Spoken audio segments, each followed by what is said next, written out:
जो चल रहा है चलता है। आरसीएम क्या है पहले इसको समझिए। इसका बेस सीधी सीधी बात है कि नेटवर्क इसका बेस है। क्या है दोस्तों? नेटवर्क। क्या है? तेज बोलिएगा। अब बात जैसे नेटवर्क की आती है, हमारे में से तो आधे लोगों का कॉन्फिडेंस वही खराब हो जाता है कि हम सामने वाले को कैसे बोलेंगे। हम अधिकारी हैं, हम बिजनेसमैन हैं, हम पढ़े लिखे व्यक्ति हैं, हम उम्रदराज व्यक्ति हैं, हमारी पर्सनालिटी अच्छी है, हमारा प्रोफेशन ऐसा है, बहुत सारी चीजें आ जाती है लोगों के सामने कि मैं कैसे किसी के सामने नेटवर्क की बात करूं। सही है या गलत? सही। जैसे ही छेड़ेंगे आप भी, जैसे ही बोलेंगे लोगों को, लोग क्या बोलेंगे? आप भी। आपसे तो ऐसी उम्मीद नहीं। कौन बेवकूफ बना गया आप? क्योंकि वो ये नहीं बोलेंगे कि आप बेवकूफ हैं, वो क्या बोलेंगे? कौन बेवकूफ। अरे चोट ऐसी जगह करेंगे ना कि आप भी खत्म और आपका प्लान भी खत्म। कौन बेवकूफ बना गया? आप। देखिए हमारे देश की ये नीति रही है हमेशा कि उपदेश की जब भी बात आती है ना तो ये फ्री में बंटता है। अपने बंटता है नहीं बंटता है? कहते कि उपदेश सुनते हैं लोग मन भर, देते हैं टन भर और ग्रहण करते हैं कन भर।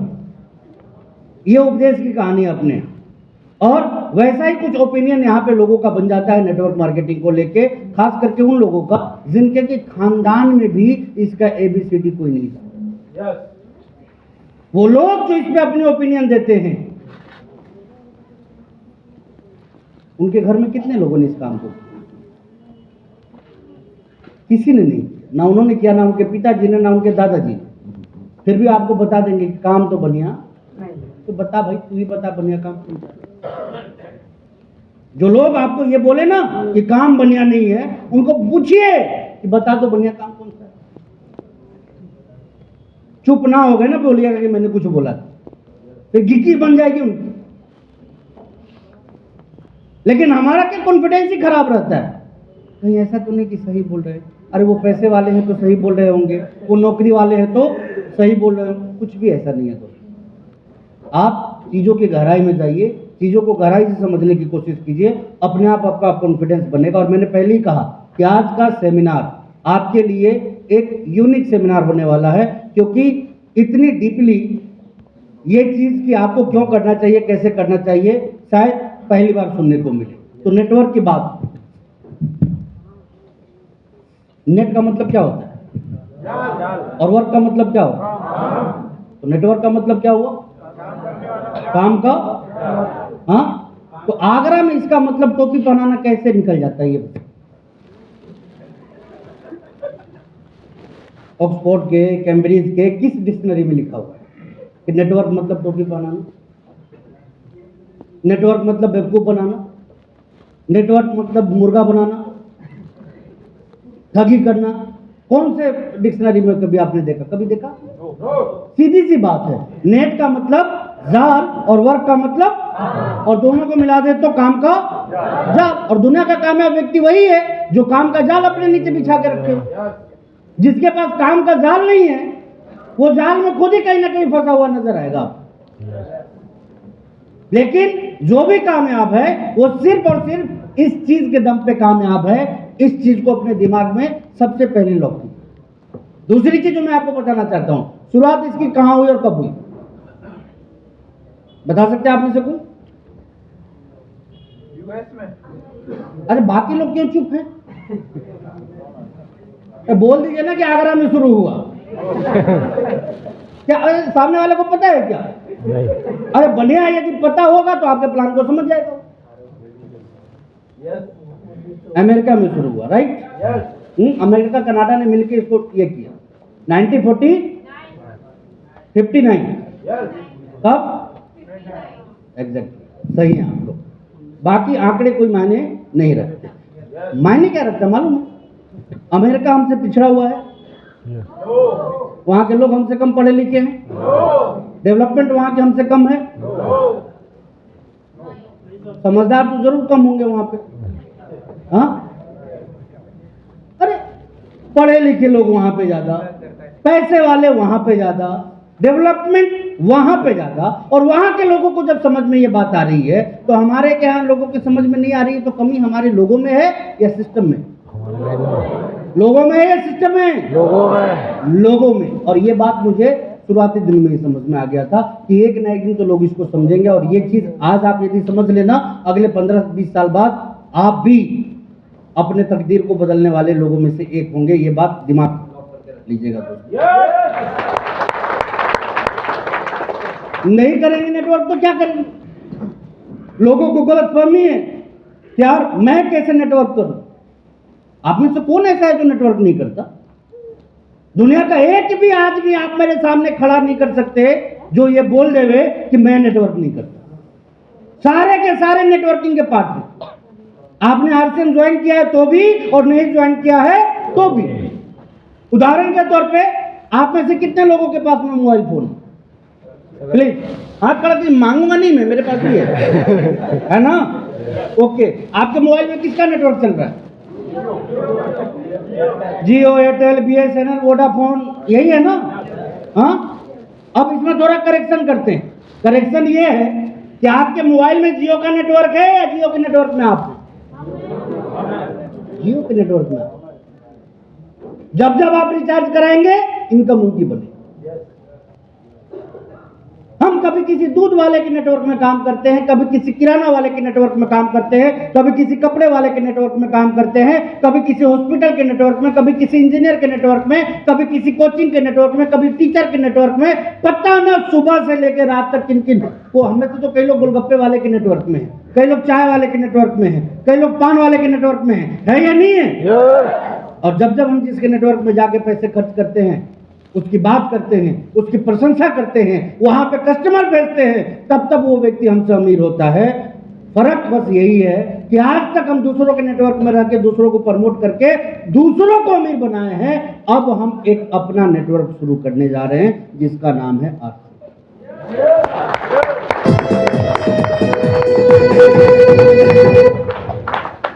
मैं तो सीधे सीधे बोलता हूं, आप दूध वाले से दूध क्यों लेते हैं? उसके नेटवर्क है या नहीं? आपका कोई सब्जी वाला प्रिय है तो उसी के यहां से सब्जी क्यों लेते हैं? आप उसके नेटवर्क में हैं। तो पूरी दुनिया के नेटवर्क में तो हम हैं, हमारे नेटवर्क में कौन? बताइए, कोई है? और किसी को रखना हो तो शुरुआत कहां से करनी होगी? पैसे से। पैसा लगाइएगा तभी कोई आपके नेटवर्क में आ सकता है, अदरवाइज नहीं आएगा। और यही चीज आपको समझना है, यहां पैसे की कोई जरूरत नहीं है। शुरुआत कर दीजिए, ज्वाइन कर लीजिए, मन करे बता दीजिए, मन करे प्रशंसा कर लीजिए। कभी किसी रिक्शे वाले को, ठेले वाले को, पान वाले को, चाय वाले को, नौकरी वाले को, बिजनेस वाले को, किसी को भी बता दीजिए। आपकी वजह से यदि वो इस बिजनेस का पार्ट बन गया, इस बिजनेस का कस्टमर बन गया, या इस बिजनेस की प्रशंसा करने लगा, हर मामले में आपके घर में उसका तो पावर है आरसीएम बिजनेस। इतनी छोटी सी बात हमारे समझ में नहीं आती। मैं सही बोल रहा हूँ या गलत बोल रहा हूँ? अब बात चूंकि नेटवर्क की है दोस्तों, नेटवर्क हमें करना क्यों है ये भी हम डीपली जानेंगे। क्योंकि आज के डेट इंसान जब बड़ा होता है, जैसे ही वो बड़ा होता है उसका फोकस कहां जाता है? पैसा कमाने के ऊपर। कहां जाता है? अच्छा, फोकस नहीं जाता है तब क्या होता है? किसी इंसान का फोकस पैसे पे नहीं जाता है तो क्या होता है? पत्नी धक्का मारती कि अब तो कमाइए, है या नहीं? जिनकी पत्नी नहीं है उनके माता पिता ताना देते हैं। मुझे अच्छी तरह याद है जब हमारे मोहल्ले में किसी की नौकरी लग जाती थी ना, तो माँ आके ये नहीं बोलती थी कि तुझे भी नौकरी करना चाहिए।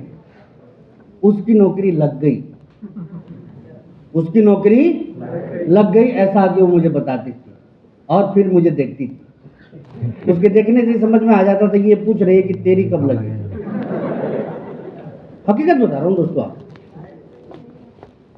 जैसे ही हम पैसे का मतलब समझते हैं, हमें पैसे कमाने की जरूरत पड़ती है। और पैसे कमाने की जरूरतों को हम कहां कहां से पूरा करते हैं? या तो हमें से कोई जॉब कर ले, या हमें से कोई बिजनेस कर ले या फिर हम में से कोई खेती कर ले। यही 3 मुख्य तरीके हैं ना। यस 5वें 7वें की तो बात नहीं करूँ ना यहाँ पे। यस पैसे और भी प्रकार से कमाए जाते हैं, लेकिन उस प्रकार की जरूरत आरसीएम के माहौल में नहीं है। नंबर 1 बोलिए, जॉब नंबर 2 एंड नंबर 3। मेरी बात समझ में आ रही है नहीं आ रही आप लोग? ओके, अब बात जैसे जॉब की आती है, 90% लोगों का ये फेवरेबल पॉइंट है, 90% पढ़ना लिखना क्यों है? नौकरी के लिए। देखिए बहुत से लोग चुप। अच्छा आप चुप है तो मुझे नहीं मालूम कि आपके दिमाग में क्या चल रहा है। हाँ, मैक्सिमम पेरेंट्स अपने बच्चे को सिर्फ इसलिए पढ़ा रहे हैं कि पढ़ लिख के अच्छी सी नौकरी करे। और ताज्जुब की बात तो ये होती है कि नौकरी वाले भी अपने बच्चे को पढ़ा रहे हैं कि मेरा बच्चा नौकरी करे। अरे एक बिजनेसमैन चलिए नौकरी का मतलब नहीं जानता इसलिए गलतफहमी में बच्चे को पढ़ा दिया, किस लिए? नौकरी के लिए। एक किसान नौकरी का मर्म नहीं जानता इसलिए बच्चे को पढ़ा दिया, किस लिए? नौकरी के लिए। लेकिन नौकरी करने वाले जिस चीज की शिकायत जिंदगी भर करते हैं कि फंस गए, वहीं पे क्या करते हैं? अपने बच्चे को फंसाने की तैयारी करते हैं। मैं आपसे सीधी सीधी बात पूछना चाहूंगा कि आज तक कोई भी सर्विसमैन आपको मिले ये कहते हुए कि मैं बहुत खुश हूं इस नौकरी को पाके? होंगे 2 3 4 साल हो सकते हैं शुरुआत की बात नहीं। अब बात पैसे की आती है कि नौकरी कर किस लिए रहे? तो आप में से कोई सर्विसमैन है यहाँ पे? सर ओके, और कोई? यस, और कोई? हाँ, कौन सी नौकरी है सर आपकी? मनरेगा। ओके, आपका टीचर है? ओके, नौकरी क्यों ज्वाइन करी आपने? कितने करोड़ के लिए? नहीं मिलते क्या वो तो छोड़िए, आप किस लिए गए? कितने करोड़ के लिए? अच्छा आप हंस क्यों रहे हैं ये बताइए? हाँ देखिए मैं कहना क्या चाहता हूँ समझिए इस फीलिंग को। मेरे पिताजी को समझाने में बहुत टाइम लग गया मुझे। बैठिए सर प्लीज। पैसे के लिए गए, किस चीज के लिए? आपका रिटायरमेंट क्या रहता है? बहुत हुआ तो आसपास के शहर में एक मकान बना लिए,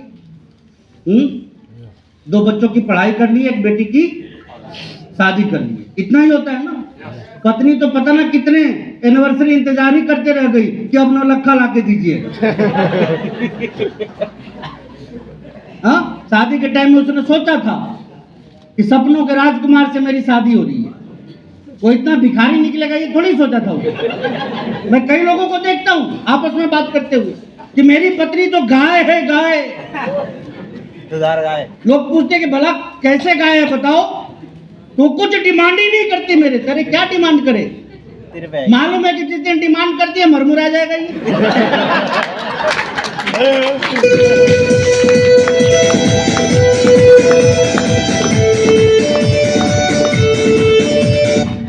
अब वो बेचारी यही सोचते हैं कि सोने का चैन ला के देवे या ना देवे, जिंदा है कम से कम।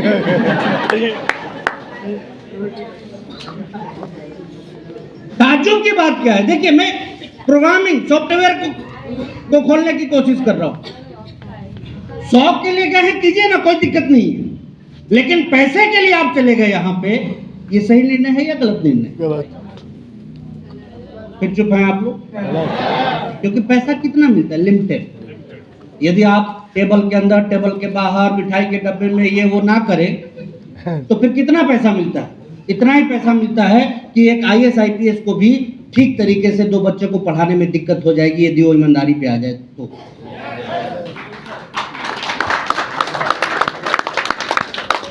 1.5-2 लाख का क्या मोल है भैया आज के रेट में? कुछ नहीं।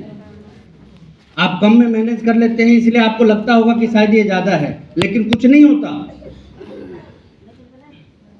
लाखों कमाने के बाद भी गरीबी वाली फीलिंग आती है तब जब अरबपतियों के बीच में। ये हकीकत है, चाहे आप इसको माने या ना माने। और वो लोग जो बोलते हैं कि मुझे आरसीएम की जरूरत नहीं है, पूछिएगा उनसे कि भाई तेरे घर में दूध कितनी आती है, लास्ट टाइम जी भर के दूध आपने कब पिया था?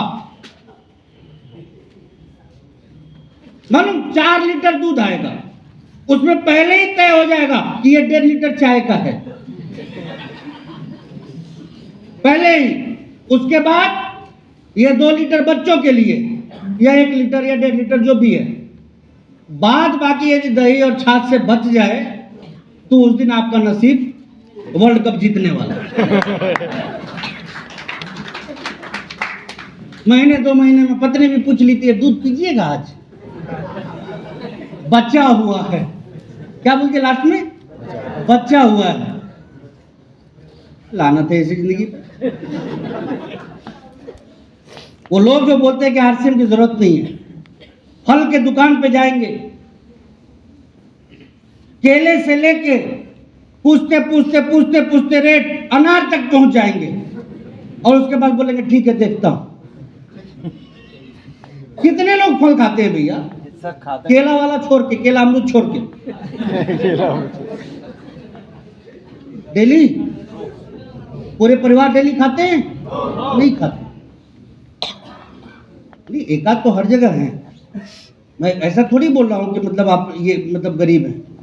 मैं जो एक फीलिंग है, जो हमें लगता है ना कि आरसीएम की हमें जरूरत नहीं है, मैं उस चीज की बात बोल रहा हूँ। अन्यथा मत लीजिएगा अपने ऊपर, क्योंकि अपवाद हर जगह होते हैं, लेकिन ये हकीकत है।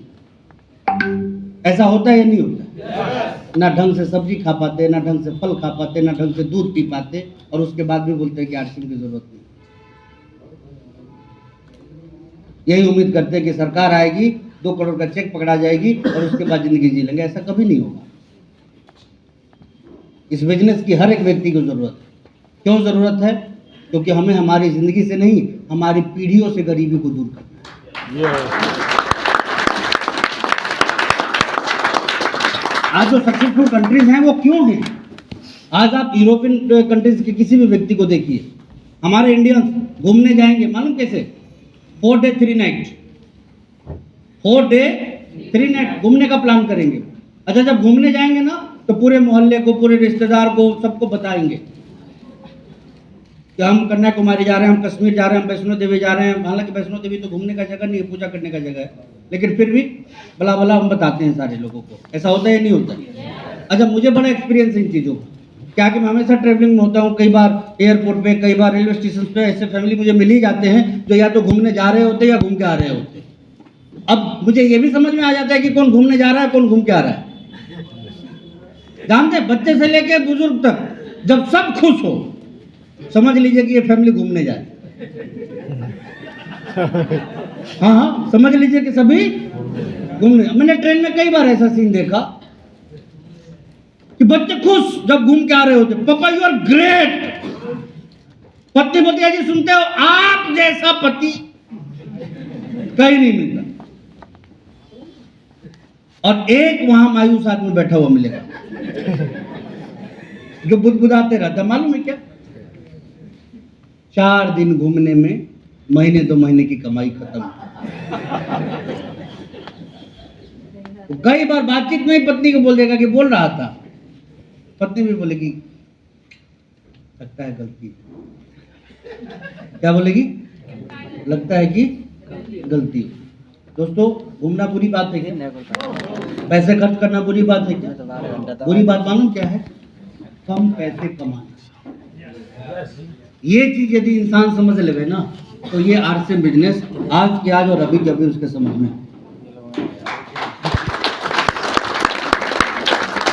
और पैसा कमाना उतना मुश्किल नहीं है जितना कि हमने मुश्किल समझ रखा है। मैं आपको खुल के बता देना चाहता हूँ, हम मुश्किल रास्ते का चुनाव कर लेते हैं पहले ही, जब जाके जिंदगी में ये फर्क पड़ जाता है। कॉन्फिडेंस नाम की चीज ही नहीं होती है। मुझे याद है, मैंने जब आरसीएम को 2002 में शुरू किया था, उसी टाइम मेरे क्लास फेलो की, जिसका अशोक नाम था, उसकी नौकरी लगी थी डिफेंस में। देश सेवा के लिए नहीं गया था वो, मैं आपको खुल के बता देना चाहता हूं, पैसे के लिए ही गया था। क्योंकि देश सेवा के लिए जो जाते हैं उनके जज्बे और जोश को मैं सैल्यूट करता हूं, वहां पे मैं कोई ऑब्जेक्शन नहीं कर रहा हूं, लेकिन गया किस लिए था? वो पैसे कमाने के लिए गया था। जाते जाते मुझे समझा गया कि सुजीत पढ़ने में तो ठीक ठाक है, ये सब काम छोड़ और नौकरी की तैयारी कर। क्योंकि हमारे यहाँ तो, अब आपके यहाँ क्या कल्चर है मैं नहीं जानता, हमारे बिहार में आपकी नौकरी ना हो ना आपकी शादी भी नहीं हो, ऐसी स्थिति है वहां। मैं आपको खुल के बता देना चाहता हूं, और यदि होगी भी तो बड़ी मुश्किल से होगी। बहरहाल वो जाते जाते मुझे समझा के 6 महीने बाद आया ट्रेनिंग कंप्लीट करके।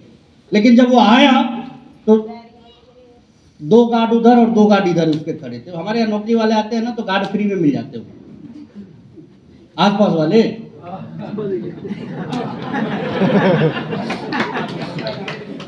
अब आपके यहाँ क्या कल्चर है मैं नहीं जानता, बट हमारे यहाँ ऐसा होता है। सेमी सुजीत आते ही बोला, मैंने हाँ, हाथ और मिलाए, गले वले मिले, क्या हो रहा है? मैंने कहा आरसीएम। अब भी मुझे बड़ा अजीब लगा। मैंने कहा और तू बता क्या हो रहा है आजकल? अब वो परेशान बोला कि होगा क्या, नौकरी करने गए थे, नौकरी कर रहे हैं, ट्रेनिंग कंप्लीट हो गई, आगे पूरा जर्नी शुरू है। मैंने भी कहा अब भी?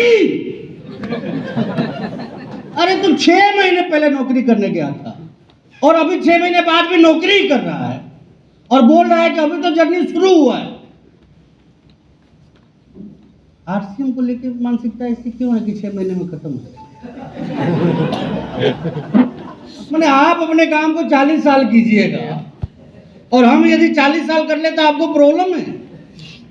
अरे आप 40 साल करके भी आइएगा ना तो दूसरा काम खोजने की कोशिश में रहिएगा, लेकिन यहाँ कोई टिक के 40 साल कर लेगा ना, 40 पीढ़ियों को किसी काम की जरूरत नहीं।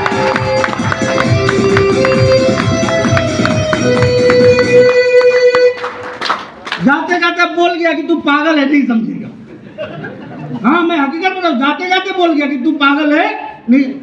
अरे भाई आप यहाँ जाते हैं कितने साल के लिए? 20 साल की उम्र में एक व्यक्ति यहाँ यदि गया तो अगले 60 साल के लिए तैयार है, बिल्कुल रेडी।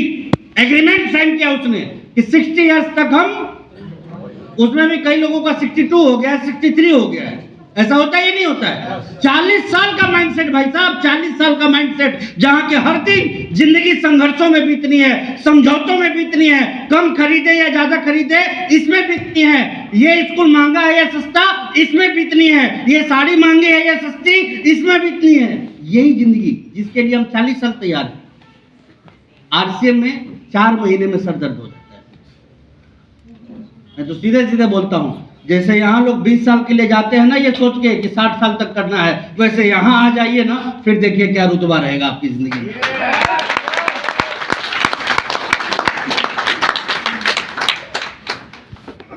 ये कौन सा मतलब हुआ कि कब करेंगे, कितना करेंगे? मैंने कई लोगों को सर 2 साल करके देख लेते। कई लोग खुश होंगे, बोलेंगे सर 2 साल और चेक कर लेते। अरे नामुराद आदमी, 30 साल, 35 साल, 40 साल, 60 साल उम्र हो गई, कौन सा तो पुरा लिए? आप अपनी पिछली जिंदगी को झांक के देखिए कि जिंदगी के इतने साल आपने जी लिए, कितना बड़ा कारनामा आप कर लिए, और यहाँ चाहते हैं कि 4 महीने में ही काया पलट हो जाए आपकी जिंदगी। सोच आपकी खराब है, ये बिजनेस खराब नहीं है। इस बिजनेस को तो जो चाहिए आप दीजिए, ये बिजनेस आपको वो देगा जिसके लिए आप वहां पे डिजर्व करते हैं। लेकिन होता क्या है, देने के मामले में हम पीछे और लेने के मामले में प्लान दिखाने के बाद हमसे नहीं होगा, अपलाइन के इंतजार में रहेंगे और चेक चाहेंगे कि पहले महीने से 15,000 से शुरू है या नहीं? मैंने क्या कहा, किसी की शकल सूरत देख के ये बिजनेस इनकम नहीं देती है। इनकम किस चीज को देख के आती है? किस चीज को देख के? तो बढ़ानी है तो क्या बढ़ाना होगा? टर्नओवर बढ़ाना होगा। बहरहाल यहाँ हम आते हैं वापस, क्योंकि बहुत लोगों को लगता है कि आरसीएम क्यों, व्हाई टू डू आरसीएम। ये मेन रीजन है जिसकी वजह से हमें आरसीएम करना है। जिंदगी भर भैया परेशानी है, फिर भी मदर फादर कहाँ लगे हुए हैं? बच्चे को पढ़ाने में। मैं ये नहीं कहता कि आप मत पढ़ाइए, मैं भी पढ़ाता हूँ, लेकिन किस लिए? मैक्सिमम लोग किस लिए पढ़ा रहे हैं बच्चे को? किस लिए? नौकरी बुरी है क्या? नहीं, दुनिया का हर वो काम जो ईमानदारी से किया जाता है, चौनी भी आती है ना, तो वो सैल्यूट करने लगता। बुरा नहीं है, बुरा ये है कि आप बोलते हैं कि मैं पैसे के लिए गया। आप बोलिए ना कि जिंदगी काटने के लिए गए वहां। अमीरी कहां आती है वहां पे? और जिस हिसाब से दुनिया में बदलाव आ रहे हैं, नौकरियां बढ़ने वाली है या घटने वाली? घटने वाले। आपके नन्हे मुन्ने जब तक जवान होंगे, नौकरी करने लायक होंगे, उस टाइम नौकरी रह कितनी जाएगी, कभी सोचा आपने? ये भगवान ने कितने लोगों को उंगली दे रखी है? कृष्ण भगवान टाइप थोड़ा ऐसे कीजिए तो मैं सुदर्शन घुमाऊंगा अभी। बोलिए कि जमाना बदल रहा है, जमाना बदल रहा है, जमाना बदल रहा है। Okay, thank you. अब इस बदलते जमाने में क्या होना है? नौकरियां बढ़ेंगी या घटेंगी? पिछले 10 सालों में किसी संस्था में नौकरी बढ़ती हुई दिखी? डिफेंस की बात करें, रेलवे की बात करें, किसी भी इंस्टीट्यूशनल सेक्टर की बात कर लीजिए, किसी भी दूसरे सेक्टर्स की बात कर लीजिए, फाइनेंस एरिया की बात कर लीजिए, हर जगह से नौकरियां कम हुई है। जहां लाखों लोग पहले काम करते थे, वहां अब चंद हजार लोग उस काम को करते हैं और प्रोडक्शन पहले से ज्यादा हो गई है। प्रोडक्शन पहले से ज्यादा हो गई। आज से 20-25 साल पहले आपको आप ही के पैसे जब लेने होते थे बैंक से, तो कहां जाते थे उसको लेने के लिए? और कितना टाइम लगता था? 2 घंटे लगते थे। 2 घंटे आपके तब लगते होंगे जब आपके घर के बगल में बैंक हो। कायदे से तो आप देखिए तो पूरे दिन का टाइम लगता था अपने पैसे को। कई बार तो ऐसा भी होता था कि जब अपनी बारी आती थी उसी टाइम बैंक बंद। बहरहाल उस टाइम जब पैसे लेने जाते थे तो आपने एक सीन देखा होगा कि पिंजरे के बीच में एक आदमी को बिठाया जाता था, जो आपको पैसा देता था। अच्छा, मजा तब आता था या मजा अब आता है? ये अब आता। आसान पहले वाला था या आसान अब है? अब कितना टाइम लगता है? गाय बजाए, जहाँ एटीएम नजर आ गई, घुसे और 2 मिनट में क्लिक क्लिक क्लिक किया, पैसा लेके बाहर। हाँ, ऐसा ही होता है ना? चलिए ठीक है। समय पहले वाला ठीक था या अभी वाला ठीक है? कभी सोचिए उस पिंजरे के बीच में जो आदमी बैठता होगा उसका क्या हुआ होगा? कहानी एक एक रेलवे स्टेशन पे 20-20, 30-30, 40-40 टिकट के काउंटर होते थे या नहीं होते थे? पैसेंजर पहले से ज्यादा है या कम है? अभी काउंटर ज्यादा हो गए या कम हो गए? कम हो गए। क्यों? ऑनलाइन। तो कभी सोचा आपने कि उस खिड़की के पीछे जो बैठता था उसका क्या हुआ हो? खत्म। जमाना बदल रहा है। एक एक बदलाव कितने रोजगार खत्म करेंगे ना, आप अनुमान भी नहीं लगा। एक एक चेंज दुनिया में हर टाइम बस एक ही प्रयोग हो रहा है। वो प्रयोग मालूम किस चीज का हो रहा है? टाइम को बचाओ। हर एक आविष्कार सिर्फ इसलिए हो रहा है कि इंसान के समय को बचाया जा सके। और समय बचाने का सबसे बेहतरीन फार्मूला वैज्ञानिकों ने क्या निकाला है मालूम है आपको? रोबोट। इंसान को हटाओ और टाइम बचाओ। जहां भी टाइम बचाना है वो एक ही काम करते हैं, यहां से आदमी को हटा दो, टाइम बच जाए। कमाल की चीज एकदम। मुझे आज भी याद है, मैंने आरसीएम को शुरू किया था, जब कोई प्रोग्राम वगैरह करना होता था पेंटर्स के पास जाते थे बैनर बनवाने, पैरे भी लगवानी पड़ती थी उसके पास, तब जाके टाइम पे वो दे पाता था। रातों रात फ्लैक्स मशीन है। दुनिया के सारे पेंटर्स का क्या होगा? कहानी। जहां अभी आपको संभावना दिख रही है ना, वो जगह भी खत्म हो जाएगी। ये नौकरी करने को जाएगा नहीं, मैं लिख के दे रहा हूं आपको। और सरकारी तो बिल्कुल भी नहीं। मालूम है क्यों? सैलरी का क्रेज तो अभी भी नहीं है वहां। मानते हैं नहीं मानते? सैलरी का क्रेज तो अभी भी नहीं है। पे कमीशन आ जाए सीन कुछ और हो सकता है, लेकिन पे कमीशन से कोई फर्क नहीं पड़ना। महंगाई इतनी आ जाएगी ना कि वापस उतने ही लीटर दूध पे आपको रोक देगी, चाहे सैलरी कितनी भी हो जाए। अब बात क्या आ जाती है कि थोड़ा सा है कि इधर उधर से हो जाता है, नहीं होगा। कोई नहीं कमा पाएगा भाई साहब पैसे। देने वाले देने के लिए तैयार रहेंगे, लेने वाले लेने के लिए तैयार रहेंगे, लेकिन कमबख्त टेक्नोलॉजी जो है ना वो पैसा लेन देन करने ही नहीं। मेरे एक डिस्ट्रीब्यूटर बोलते थे कि सर आप सही बोलते थे। मैंने कहा कि गलत कब बोलता हूँ? फिर भी मैंने पूछ लिया कि क्या? तो सर पहले होता था कि हाजिरी में लेन देन इधर उधर कर लेते थे, कुछ कमाई, बाबू थे वो किसी ऑफिस, नाम नहीं लूंगा, डिपार्टमेंट भी नहीं बताऊंगा। अब बोले कि सर सरकार ने मशीन लगा दी अंगूठे वाली,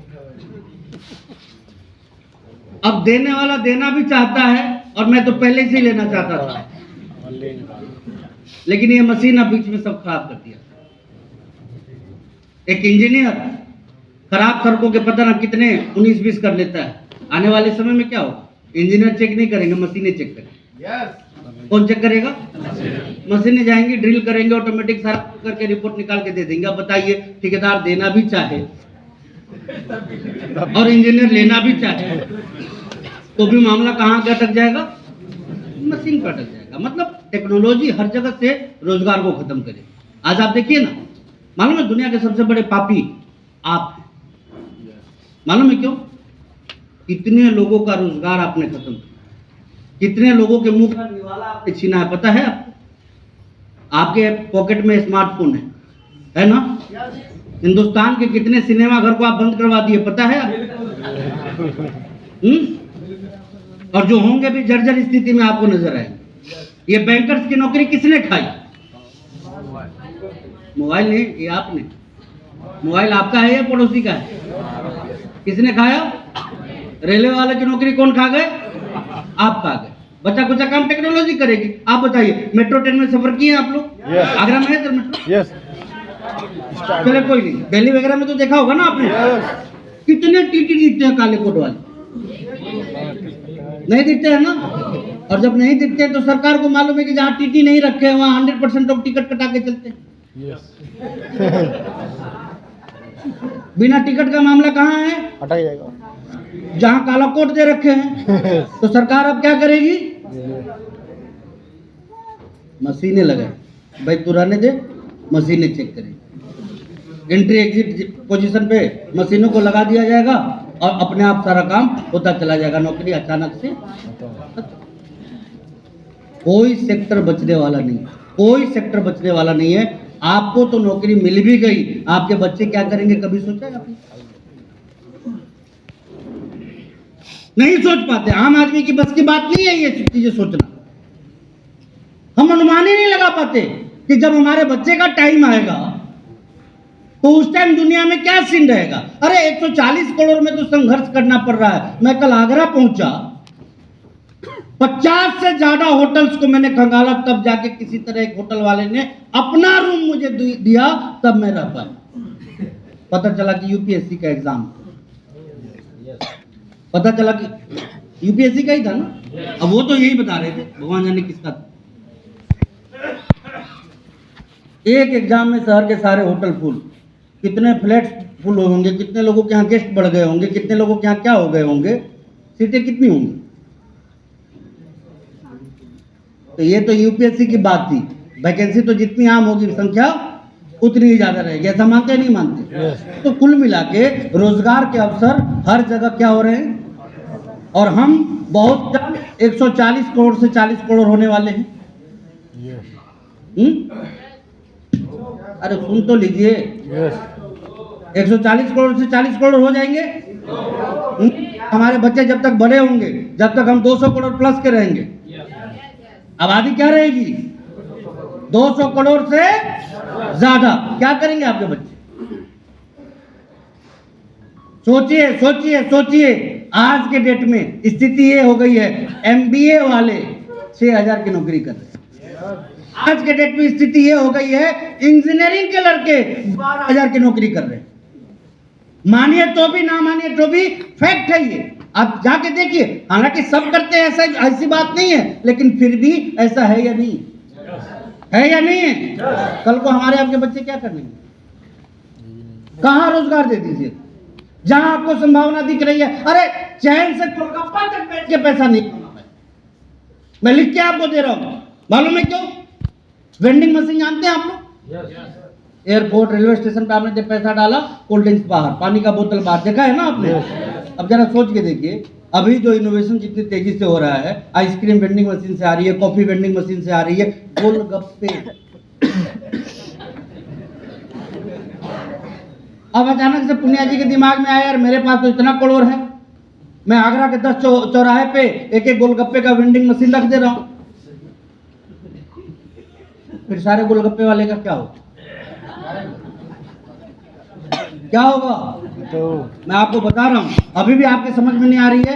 आप समझिए कि हर जगह से जो है अपॉर्चुनिटी कितनी कम हो रही है। इंसान का काम मशीनें कर रहे। पहले आप कहीं लेटर भेजते थे, मैसेज भेजना होता तो लेटर भेजते थे, पोस्ट कार्ड, अंतर्देशीय, यही सब यूज करते थे ना। अभी क्या करते हैं? व्हाट्सएप यूज करते हैं, SMS यूज करते हैं। टाइम पहले ज्यादा लगता था या अभी ज्यादा लगता है? तो पहले क्यों लगता था?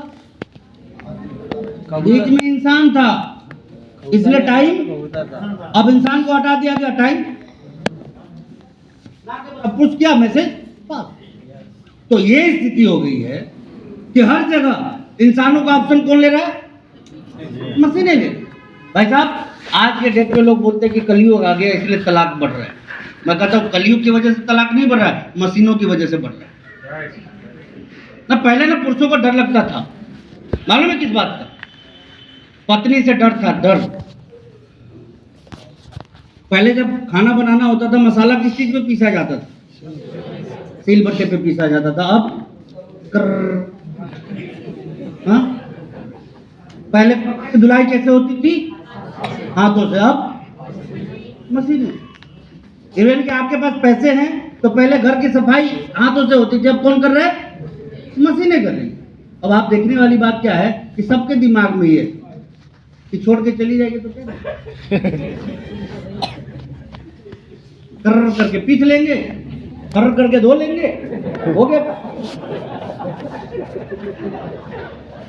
डिपेंडेंसी कम होती जा रही है इंसानों की। इंसान इतना ही नहीं, मैं छोटा था, गांव में रहता था, मुझे आज भी याद है कि गांव में जब खेती का टाइम आता था तो कई सारे बैल खरीद के लाए जाते थे घर। जुताई का जो टाइम होता था, इवन जब कुछ कंस्ट्रक्शन वगैरह का वर्क होता था तो गधों पे छड़ सीमेंट बालू की ढुलाई होती थी। लेकिन अब जब जाता हूं तो देखता हूं कि कहीं कोई बैल नजर नहीं आता है। सारी की सारी मतलब जुताई जो होती है वो किस चीज से? ट्रैक्टर से होती है। ढुलाई सामान की किस चीज से होती है? ट्रैक्टर से होती है। जरा सोच के देखिए कि मशीनों का आतंक कहां तक चला गया। अरे हमारी आपकी छूट, गांव के सारे बैल और गधे बेरोजगार। तो तेरा क्या होगा रे काली?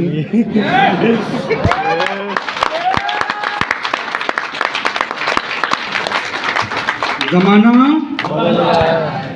कहीं से भी कोई स्कोप नहीं बनना है, हर जगह ये चीजें माइनस में ही जा रही है। आपकी तो नौकरी लग गई, अब आप सोचिए कि आपकी जनरेशन की नौकरी कहाँ लगने वाली है। और नहीं समझ में आवे ना तो हर सिम को समझ। मैं आपको ये बोलना चाहता, बिजनेस की बात करें, पैसा कमाना है तो कहाँ आना होगा? बिजनेस में। आप में से कितने लोग बिजनेस करते हैं यहाँ पे? प्लीज एक बार हाथ खड़ा करके बताइए। Okay,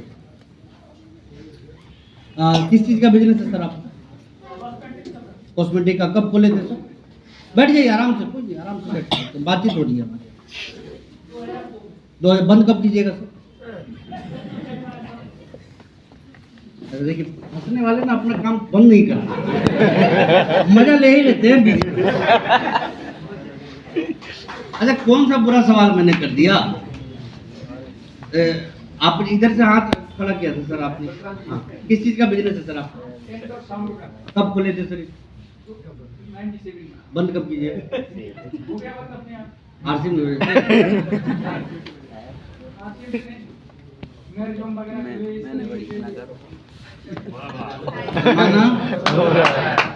please.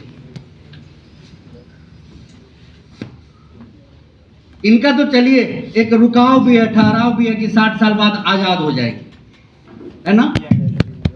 बड़े खुश होके रहते हैं कि रिटायरमेंट के बाद ये करेंगे वो करेंगे। मैं बहुत से लोगों को देखता हूँ, पिताजी को भी देखा था मैंने। कई लोग अपनी पत्नी को बोलते कि रिटायर होकर मस्ती करेंगे, तो जब मुंह में दांत नहीं और पेट में आंत नहीं तो मस्ती क्या खा कीजिएगा उससे? हाँ, चलिए उस टाइम तो बीपी और शुगर ही चेक कराने में जिंदगी खत्म हो गई। जीवन के हर कदम बजा लीजिए बजा लीजिए बजा लीजिए। समझो फिर खड़ा हो मुश्किलों के हर सफर में, समझो फिर। बात करते हैं दोस्तों बिजनेस की। देखिए हमें समझ में नहीं आता कि वाई टू डू आरसीएम। ये आरसीएम अभी समझ में आए ना आए, 2040 के बाद तो सबके समझ में आना है, ये लिख लीजिए। लेकिन अभी समझ गए तो 2040 के बाद आपको कुछ समझने की जरूरत नहीं। बिजनेस की बात करें, हम यहाँ स्टार्टअप तो ले लेते हैं, शुरुआत तो कर देते हैं, लेकिन एंडिंग का कोई पोजीशन नहीं। छोड़ेंगे ना हम तेरा साथ हो साथी मर जा। बिजनेसमैन की कहानी क्या, दुकान कितनी देर खुलती है? जैसे सर की दुकान है, सर की दुकान कितनी देर खुलती होगी, आप में से कोई बता सकते हैं? सर तो बता ही देंगे, आप में से कोई? 12 घंटे। हाँ गलत हैं आप, नहीं सर 24 घंटे। 12 घंटे तो वो दुकान खुली रहती है जो शटर वाला आप देखते हैं, और यहाँ कमबख्त की दुकान है, उसका क्या कीजिएगा? सही बात। खाने की थाली सामने पड़ी रहती है, आलू की सब्जी की जगह टमाटर उठा लेते हैं। क्या दिमाग में चल रहा है कि वो कम हो गया, वो ज्यादा हो गया, वो एक्सपायर हो जाएगा, वो डैमेज हो जाएगा, इस तरह की चीजें दिमाग में चल रही होती है। तो जब सोए भी रहते हैं ना, दिमाग कहाँ? दुकान पे। खा भी रहे होते तो दिमाग कहाँ? और जब दुकान पे रहते तो दिमाग दुकान पे है ही है। मतलब ये 24 आवर वर्किंग बिजनेसमैन की स्ट्रेटेजी होती है यही। अच्छा, ऐसे ही बिजनेसमैन आगे भी बढ़ पाते हैं, जो इतना टेंशन नहीं ले, इतना पेन ना ले, तो वो कभी भी आगे नहीं बढ़ सकते। दूसरी चीज, संभावनाएं कितनी है इसके? नहीं जीरो क्यों है सर, पैसा लोग इसी से कमा रहे हैं। मैं तो पूछ रहा हूं आपसे कि आप जिस बिजनेस को कर रहे हैं, फॉर एग्जाम्पल सर, जैसे आपका ही जो दुकान है, जैसे लाखों में कमाई है वो करोड़ों में जा सकती है। नहीं आप अपनी बताइए। लगाने पड़ेंगे ना, तो उसके लिए तैयार हैं आप? यही मामला है, समझिए। बिजनेस को जितना फैलाएंगे बिजनेस उतना पैसा देगा, मानते हैं ना सभी लोग? लेकिन फैलाने के लिए कितने करते? नहीं, ना के बराबर। बाकी सब चलाने के लिए करते कि खोल दिया बस चल जाए, खोल दिया बस चल जाए, फैलाओ नहीं। यही अपॉर्चुनिटी डायरेक्ट सेलिंग इंडस्ट्री और आरसीएम बिजनेस में है दोस्तों। यहाँ हम आरसीएम को चलाने के लिए नहीं, फैलाने के लिए करते हैं।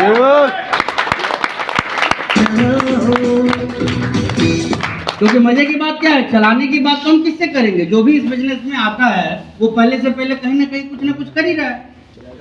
कोई स्टूडेंट है, कोई बेरोजगार है, कोई कुछ है, मतलब खाने पीने का तो उसका काम चल ही रहा है ना ऑलरेडी, है या नहीं?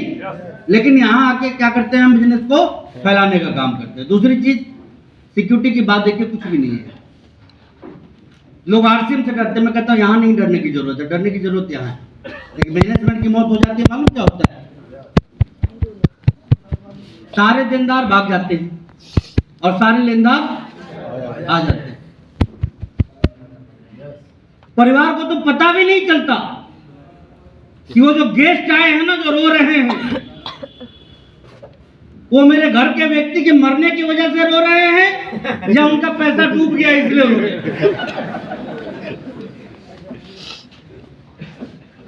कई लोग तो माहौल भांपने जाते हैं कि मिलेगा या नहीं मिलेगा। राइट कह रहा हूं?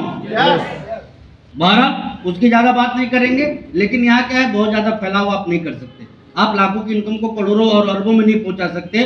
बट आरसीएम बिजनेस की जो खास बात है, जो इसकी यूएसपी है, आज आप 50 रुपया कमा रहे हो, 100 रुपया कमा रहे हो, कल को 50 लाख और 100 करोड़ भी कमा सकते हैं इस बिजनेस से, वो भी महीने का। ये चीज दिमाग में रखिए।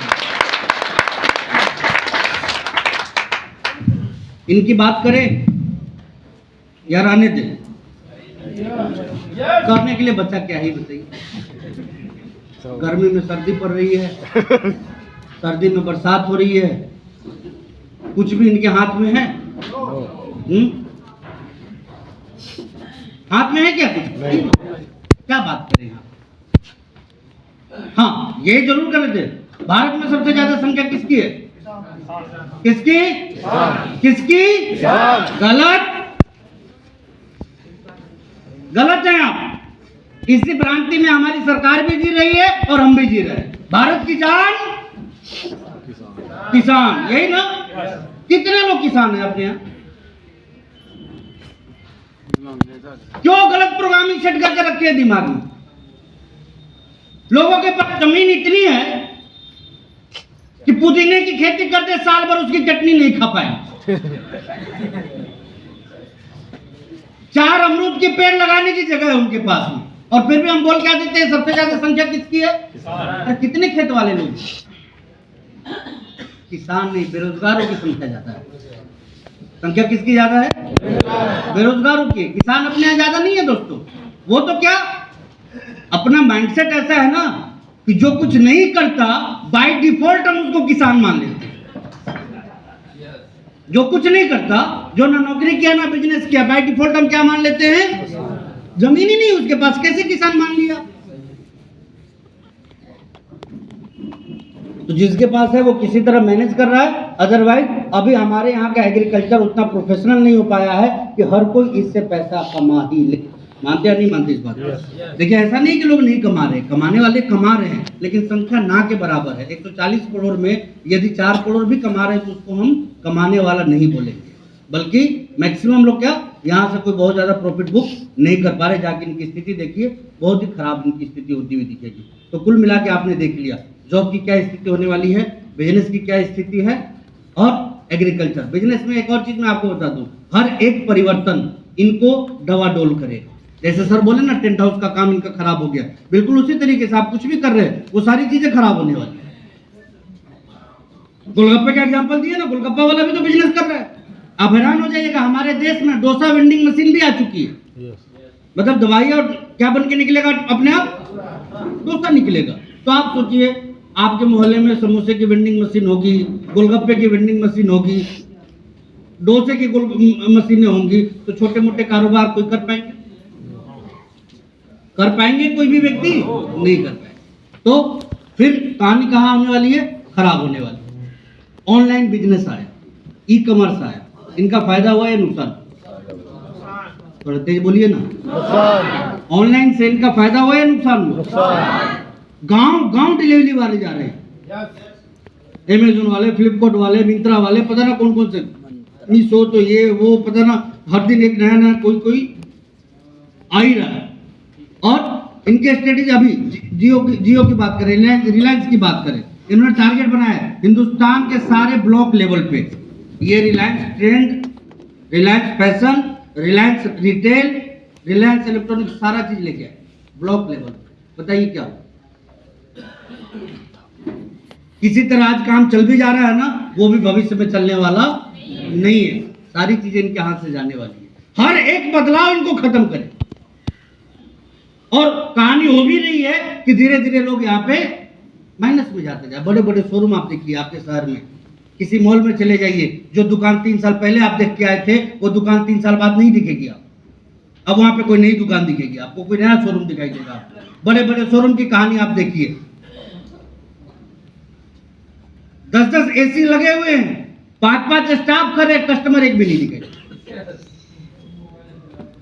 कस्टमर एक भी नहीं दिखेगा। ये कहानी हो गई है ट्रेडिशनल बिजनेस की। इतना ही नहीं, अब आपके मन में एक बात आ रहा होगा कि सर आप ये तो बता रहे हैं कि परिवर्तन इनको खा जाएगा, परिवर्तन इनको खाएगा, परिवर्तन के आरसीएम को नहीं खा जाएगा? बात तो दोनों तरफ की होनी चाहिए ना। एक तरफा बात यदि मैं सिर्फ बता के चला जाऊं तो फिर आप कल को यहाँ से बाहर निकल के तो बोलेंगे ही बोलेंगे कि यार नौकरी का ये हाल हो जाएगा, बिजनेस का ये हाल हो जाएगा, तो आरसीएम बढ़ेगा। क्योंकि ये नेटवर्क मार्केटिंग और डायरेक्ट सेलिंग का आविष्कार ही 21वीं सदी को ध्यान में रख के और इसमें होने वाले परिवर्तन को ध्यान में रख के किया। जो भी चेंजेस आएंगे वो दूसरों को पीछे ले जाएंगे, लेकिन हमको आपको एक नई ऊंचाई। अभी कुछ साल पहले कोरोना आया, यहां भी आया ही होगा, लॉकडाउन यहां भी लगा ही होगा। देखिए, मैं पहले ही क्षमा चाहता हूं यदि आपने अपनों को खोया होगा तो, लेकिन हमारी बिजनेस की जो हिस्ट्री है वो बताने में आया हूं तो वो बताऊंगा। कईयों को बर्बाद होते हुए मैंने देखा, जाते हुए तो देखा ही देखा, कईयों को बर्बाद होते हुए देखा। अभी भी लोग उबर नहीं पाए सही तरीके से। पूरी दुनिया में मंदी मंदी मंदी मंदी, क्यों सुनते हैं मंदी का नाम और क्यों आती है मंदी पता है आपको? खर्च करने की क्षमता जब लोगों की खत्म होने लग जाती है तो आती है मंदी। कोरोना एक ऐसा वक्त आया जहां अमीर भी गरीब हो गए। कोरोना के बाद सब कोई अब खर्च करने में सोचता है, 100 बार नहीं तो 10 बार तो जरूर सोचता है। अब आते हैं ये चेंजेस हमारे आपके लाइफ में क्या फर्क लाया। मैं आपको बता देना चाहता हूं, कोई मेरे से पूछता है ना सुजीत कोरोना कैसा था आपके लिए, आप बताइए कैसा था? बढ़िया था या खराब? खराब था ना। मेरे लिए मेरे लाइफ का गोल्डन टाइम। इतना बढ़िया जिंदगी तो मैंने कभी अपने जीवन में जिया ही नहीं। जी हाँ, मेरे से कोई पूछे ना तो यही कहेंगे कि वापस आ जाए। अब क्या है कि मेरा अपना इमोशन इससे जुड़ा है, आपकी बात मैं नहीं कर रहा, मेरा अपना इमोशन इससे जुड़ा है। क्यों? इतने साल के कैरियर में कभी दिल्ली, कभी मुंबई, कभी बेंगलोर, कभी कश्मीर, कभी कहां यूं भागते ही रहते, राइट? पहली बार मौका मिला था घर में बैठ के लगातार पत्नी के हाथ का कॉफी और पकौड़ा हजम करने का, और वो भी 2-4 दिन के लिए नहीं, 2 साल के लिए। कितना? ऐसा ही था ना मामला। फर्स्ट अटेम्प्ट, जो फर्स्ट कोविड का लॉकडाउन लगा उसी पीरियड में मेरे पास इनकम आई थी। घर में बैठ के मैं मेरे घर से 1 इंच भी बाहर नहीं निकला था क्योंकि सरकार निकलने ही नहीं दे रही। 1 इंच भी बाहर नहीं निकला और इनकम आई 64 लाख रुपए।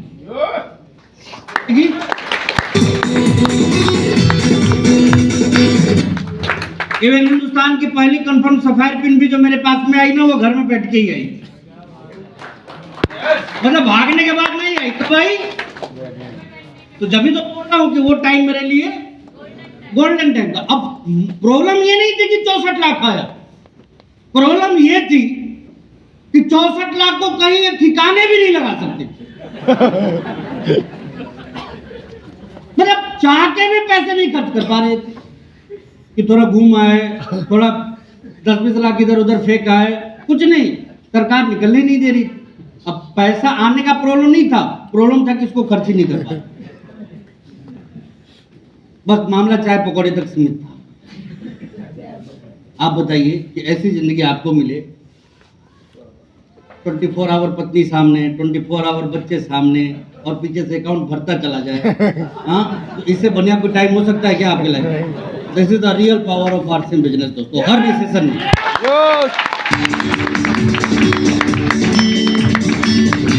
मैं आपको बताना चाहता हूँ, हर रिसेशन में जहां दुनिया पीछे गिरती है ना, वहां इस इंडस्ट्री के लोग ऊपर उठते हैं। ये हमेशा याद रखिएगा। और आने वाला चेंजेस जो है वो इसी इंडस्ट्री का है। एग्जांपल, ई कॉमर्स ने इस बिजनेस को तहस नहस करना शुरू कर दिया है, राइट?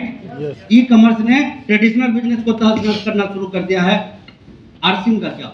मैं आपको बता देना चाहता हूँ, एक दौर था हम लोगों का इस बिजनेस में, पुनिया साहब को याद होगा, हम लोग एक साबुन भी खरीदते थे, पेस्ट भी खरीदते थे, चाय पत्ती भी खरीदते थे, नमक भी खरीदते थे, तो हर प्रोडक्ट का अलग अलग फॉर्म भरना पड़ता था, अलग अलग फॉर्म भरना पड़ता था और भेजना कहाँ होता था उसको? कंपनी। मालूम कितने फॉर्म हो जाते थे? एक बार जब हम लोग क्लोजिंग कराने बैठते थे ना, तो कम से कम 30-40 बोरे हो जाते थे फॉर्म, इतने होते थे भाई साहब। फिर थोड़ा हम अपग्रेड हुए, टेक्नोलॉजी आई, सीडी और कंप्यूटर का जमाना आ गया, तो फिर कॉपी करके सीडी में भेजते थे हम लोग। आज क्या होता है? खरीदते आप आगरा में, बिजनेस पटना में बढ़ जाता है, ऐसा ही है ना? yes. तो जैसे जैसे टेक्नोलॉजी आ रही है, हमारा बिजनेस और ऊपर जा रहा है या नीचे आ रहा है? ऊपर। जैसे जैसे ई कॉमर्स का जाल फैलेगा, हमारा आपका बिजनेस और नीचे जाएगा या ऊपर आएगा? आज ऑनलाइन डिलीवरी की वजह से सहूलियत मिलनी शुरू हो गई या नहीं हो गई? दिल्ली जैसे शहर में, बेंगलोर जैसे शहर में मेरे कई परिचित जो सालों पहले आरसीएम ज्वाइन किए थे, खरीदारी नहीं करते थे, आज उनके यहाँ आरसीएम के सामान जाने लग गए ऑनलाइन डिलीवरी की वजह से। तो जैसे जैसे परिवर्तन होता चला जाएगा, हमारा आपका व्यवसाय और कई गुना ऊपर होता चला जाएगा। ये पावर है दोस्तों इस इंडस्ट्री की कि हर परिवर्तन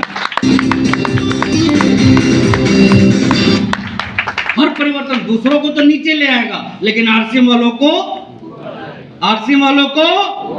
और बताइए तब मजा आएगा या नहीं आएगा?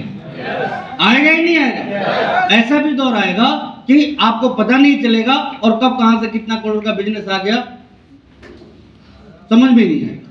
लेकिन ये सब टाइम आएगा, और किसके साथ आएगा? जो अभी टिका रहेगा, जो अभी लगा रहेगा, जो अभी करता रहेगा, उन लोगों के साथ ये चीजें होने वाली है।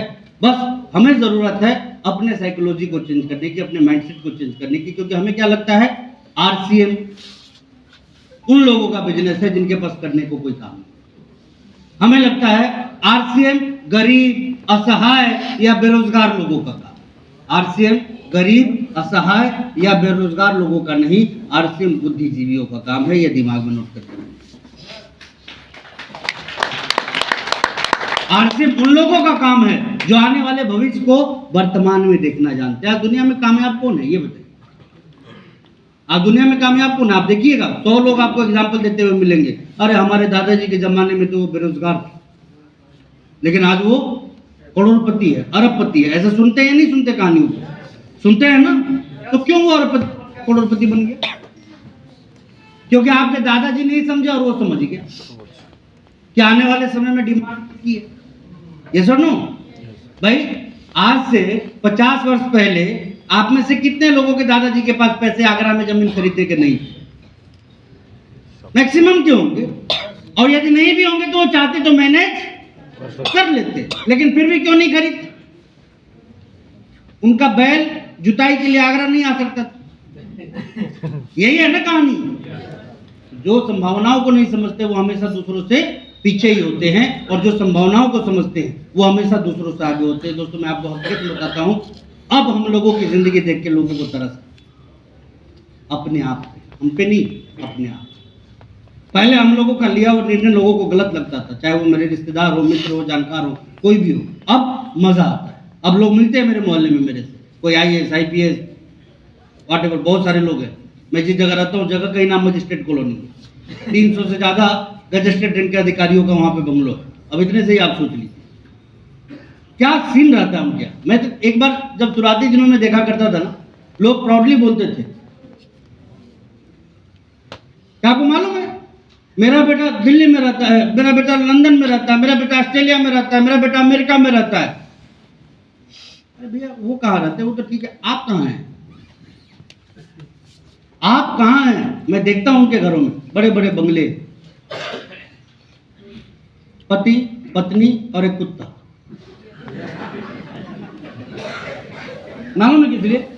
कभी वो लोग कुत्ते पे भूखते हैं, कभी कुत्ता उन पे भूखता है। बेटा तो ऑस्ट्रेलिया में है, बेटी तो लंदन में है, बुढ़ापा यहाँ किसी तरह।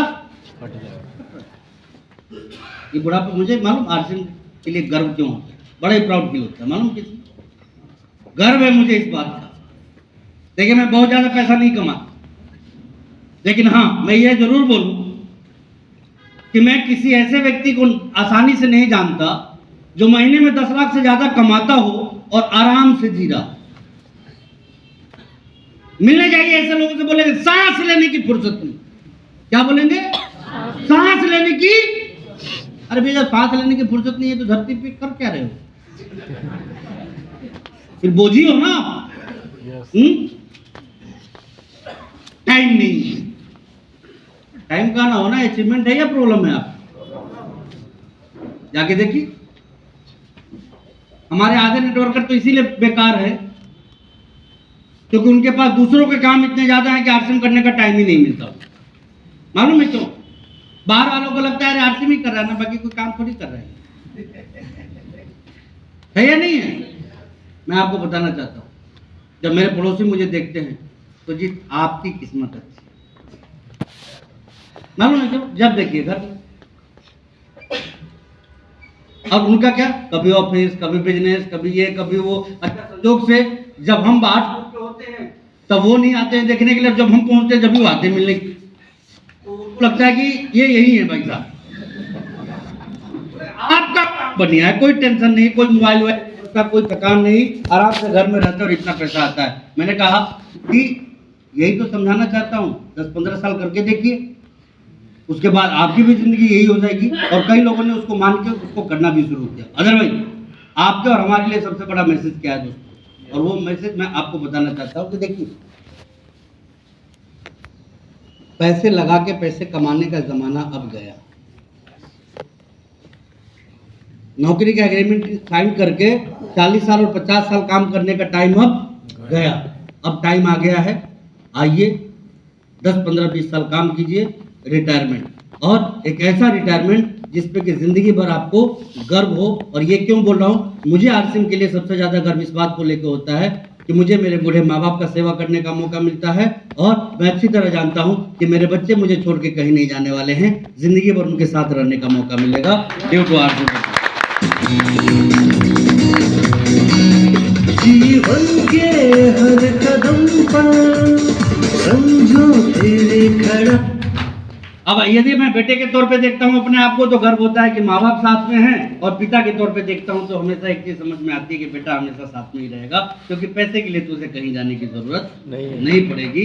ये सबसे बड़ी यूएसपी इस बिजनेस की है कि दुनिया के दूसरे, तीसरे, चौथे कोई भी काम आप कर लीजिए, आपके बाद आपके पुश्तों को वहाँ पैसे कमाने के लिए काम तो करना ही पड़ेगा। आप भले ही पेट्रोल पंप के मालिक हों, होटल के मालिक हों, या फिर व्हाटएवर जो भी हों, आपके बाद आपके बच्चे को तो वहाँ काम करना ही पड़ेगा, जब जाके वहाँ पैसे आपको मिल पाएंगे। हमारे यहाँ ऐसा नहीं है दोस्तों। एक बार यदि आपने कैरियर को बिल्ड कर लिया तो उसके बाद आने वाली कई जनरेशन में भी किसी को काम करने की जरूरत नहीं पड़ेगी।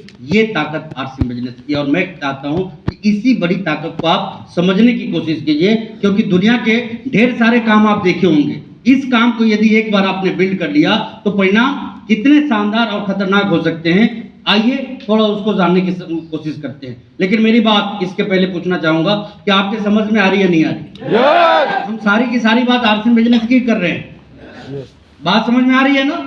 परिवर्तन से ये कैसे बचाए? आराम से बचाएगा हमें, बल्कि सब ज्यादा समृद्धि की तरफ ले जाएगा। टाइम इतना देगा कि आप घूमते रहिए, कभी कश्मीर, कभी कन्याकुमारी, कभी स्विट्जरलैंड, कभी थाईलैंड, कहीं भी होते रहिए, पैसे कमाने की कोई टेंशन आपके पास में नहीं रहेगी। क्योंकि पैसे की प्रॉब्लम तभी तक इंसान को परेशान करती है जब तक उसकी कमाई से ज्यादा उसके खर्च।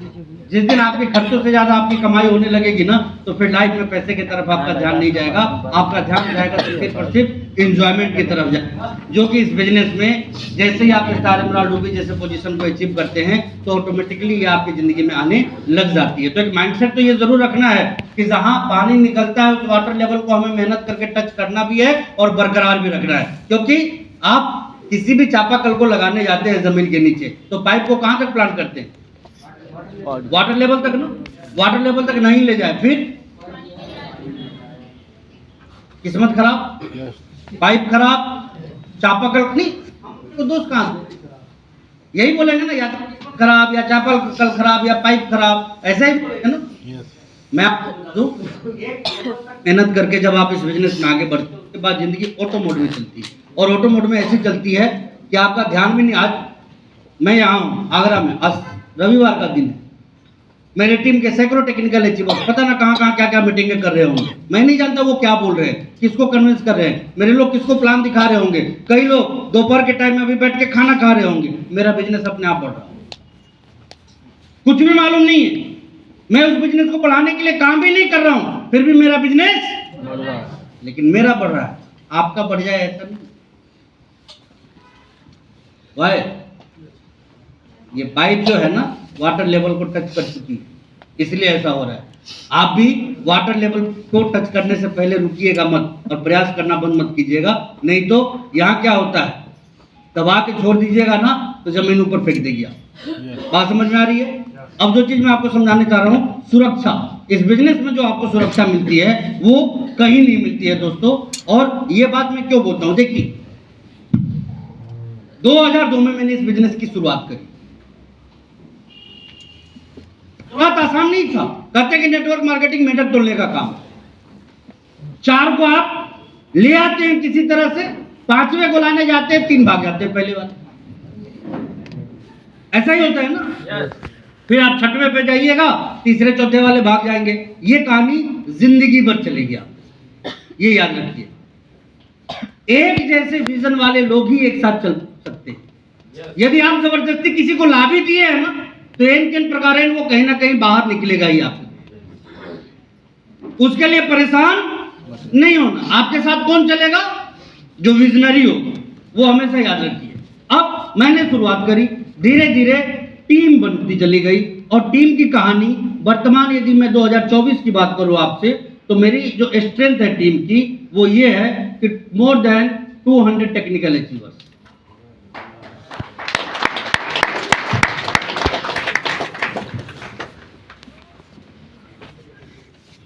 मतलब कई बार मैं सारे टेक्निकल अचीवर्स की मीटिंग लेता हूं ना तो आप जितने लोग हो जाते हैं वहां पे। अब देखने वाली बात क्या है कि 200 टेक्निकल अचीवर, क्या ये मेरे लिए आरसीएम कर रहे हैं? मेरे बच्चे के लिए कर रहे हैं? किसके लिए कर रहे हैं? अपने खुद के लिए कर रहे हैं। अब जब ये 200 टेक्निकल अचीवर अपने लिए काम कर रहे हैं तब तो मैं इस बिजनेस का सफायर हूं और करोड़पति हूं। जरा सोच के देखिए, जब ये 200 के 200 टेक्निकल अचीवर जब खुद को सफायर पे लेके चले जाएंगे तो मेरी जिंदगी कहां?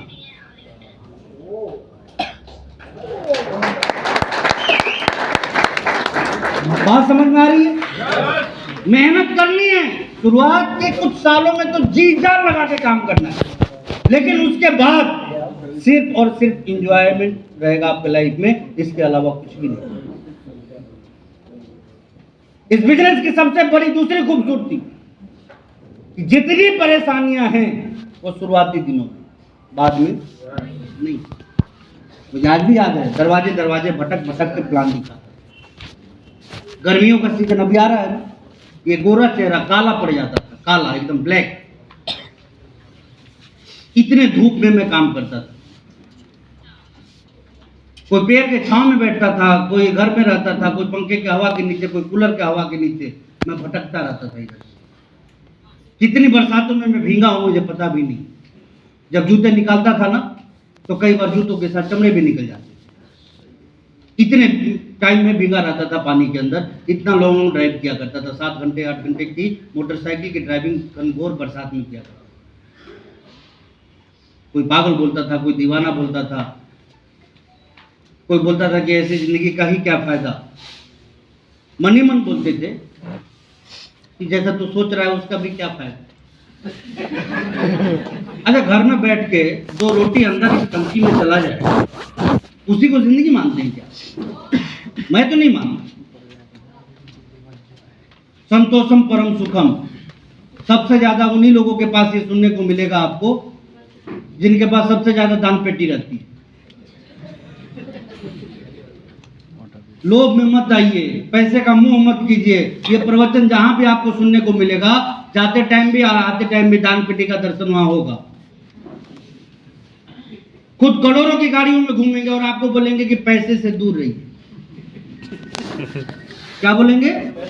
पैसे से, क्योंकि उनको मालूम है कि पैसा का मतलब जिस दिन ये समझ गया ना, फिर मेरी दान पेटी खाली हो जाएगी। हकीकत बता रहा हूं, मालूम है। भारत काम करता गया। वर्तमान स्थिति यह है कि 200 के से ज्यादा टेक्निकल अचीवर और लगभग 1500 वोल्टेज।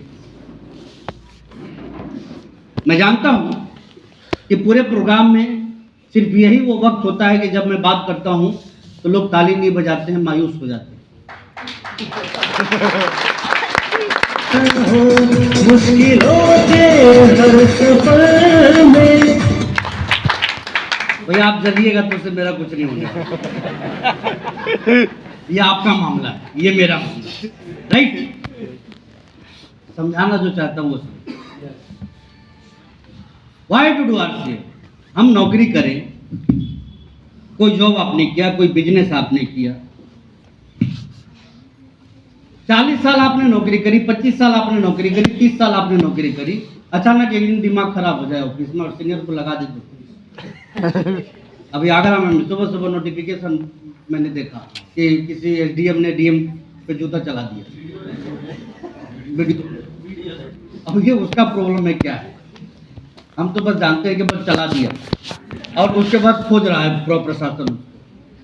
क्या कर रहा है? नौकरी से बर्खास्त हो गया हूँ।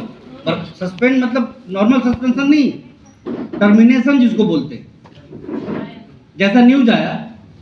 लेकिन अब उसके आगे उसकी जिंदगी क्या होगी? पहले तो जेल में जाएंगे, है या नहीं? पहले तो, और जब जेल से आएंगे तो उनको कोई भी सरकारी संस्थान में नौकरी नहीं मिलेगी यदि टर्मिनेट हो गए। कोई बिजनेसमैन खूब पैसा कमाए, आप में से बहुत सारे लोग ने बहुत पैसे कमाए होंगे, अचानक से दिमाग खराब हो जाए और सारा पैसा दान में दे, अगले दिन से क्या होगा? आपके बच्चे और पत्नी भी आपको पहचानने से इनकार कर देंगे कि जा जहां दिया है वहीं रख। ऐसा है या नहीं है? लेकिन मामला देने का थोड़ी है, मामला दिमाग खराब होने का। यदि गलती से दिमाग खराब हो जाए तो क्या होगा? मैं ये चीज करना चाहता हूं। मैं आरसीएम वाला सुजीत कुमार सिंह, मेरा भी दिमाग आपके साथ साथ ही खराब हो जाए ऐसा। अरे आगरा में पागल खाना भी है ना? क्या बात है, अभी याद आया। मान लीजिए मैं भी पागल हो गया, मेरा भी दिमाग खराब, अब मैं बोलूं कि देखिए अभी तक तो मैं आरसीएम करने के लिए बोल रहा था, आप आरसीएम छोड़ दीजिए। पुनिया सर छोड़ दीजिए सर, प्लीज सर। अच्छा आप लोग मुझे मानते कि नहीं मानते? छोड़ दीजिए।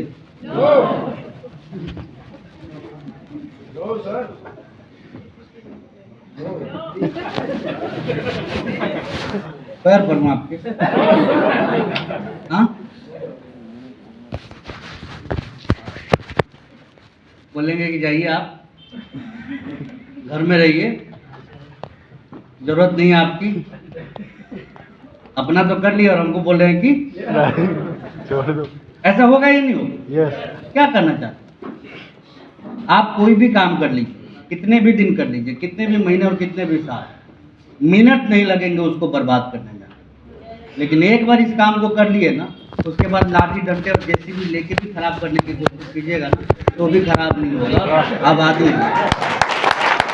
समझो मेरे चना हो, खुशियों के दामन जिसमें भरा है वो है आसियां। खुशियों से दामन जिसमें भरा है वो है आसियां। आज भी पता ना कितने सारे एग्जाम्पल्स हैं जो अब इस दुनिया में नहीं है, लेकिन उनका बिजनेस चल रहा है। आज भी कितने ऐसे एग्जाम्पल हैं जो दुनिया में तो हैं, दूसरी कंपनी में चले गए, लेकिन फिर भी उनका बिजनेस चल रहा है। This is the power of RCM, और ये चीज आपको दूसरी जगह नहीं देखने को। इतनी जबरदस्त सुरक्षा आपको किसी दूसरे तीसरे प्लेटफॉर्म पे देखने को तो कभी मिल ही नहीं सकती। तो करना चाहिए नहीं करना चाहिए? और लास्ट वन मैं आपको बस इतना ही कहना चाहूंगा लास्टली कि देखिए दुनिया में लोग दो चीजों के लिए पैसे कमाते हैं। मैंने पहले कहा ना, आज की डेट में लोगों का कि पैसा या तो पढ़ाई पे जा रहा है, एजुकेशन पे जा रहा है, या फिर मेडिकल पे जा रहा है। पढ़ाई या फिर दवाई, मैक्सिमम पैसा लोगों का कहाँ खर्च हो रहा है? या तो पढ़ाई पे या फिर दवाई पे। तो पढ़ाई का तो सीन आप देख लिए। मैं ये नहीं कहता कि बच्चे को मत पढ़ाइए, लेकिन पढ़ने के बाद उनको क्या मिलेगा इसकी कल्पना कर लीजिएगा जरूर, क्योंकि अभी तो रोजगार खत्म होना शुरू हुआ है। जैसे जैसे टेक्नोलॉजी आएंगी, बढ़ती जाएंगी, वैसे वैसे रोजगार और भी कम होते चले जाएंगे। अब आप देखिए ना, अब तो ट्रेन ऐसी आ रही है जिसमें दरवाजा तभी खुलेगा जब वो स्टेशन पे पहुंच जाए। हाँ बिल्कुल, आपके स्टेशन का भी गेट तभी खुलेगा जब आपके पास टिकट हो, नहीं तो आप ना निकल पाएंगे ना। तो कितने लोगों के रोजगार खराब होंगे। अब यहां पे देखिए, दवाई, यहां भी मैं बोलूंगा कि आरसीएम की आपको जरूरत। किसी भी शहर गांव का एग्जांपल उठा के आप देख लीजिए, सबसे ज्यादा दो ही चीज ओपन होते हुए आपको दिखेंगे, या तो स्कूल या फिर हॉस्पिटल, है या नहीं है? Yes. 5 star hospital, 4 star hospital, 7 star hospital, कमाल कर दिया लोगों ने। इतने बढ़िया बढ़िया हॉस्पिटल बना रहे हैं ना कि देख के मन करता है यार मैं भी इसमें आऊं, मजा आए। क्या एंट्री, क्या एग्जिट, क्या व्यवस्था, एकदम मजा आ जाता है देख। हाँ? है या नहीं है ये?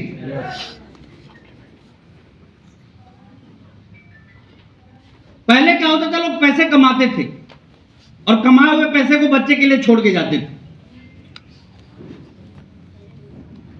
अब जमाना गया, अब लोग कमाते हैं और अपनी कमाई भी और बच्चों का कमाई भी दोनों मिला के लेके जाते हैं। डॉक्टर को देखिए। क्यों ऐसा क्यों होता है कि लोग पहले सीधे जाते थे, सोए सोए सुबह पता चला कि कहानी खत्म। लेकिन अब लोग सीधे नहीं जाते, अब वाया आईसीयू जाते। कैसे जाते हैं? और एक बार आईसीयू में कोई 15 दिन रह लिया, उसकी अमीरी 2 मिनट में समझ में आ जाती है।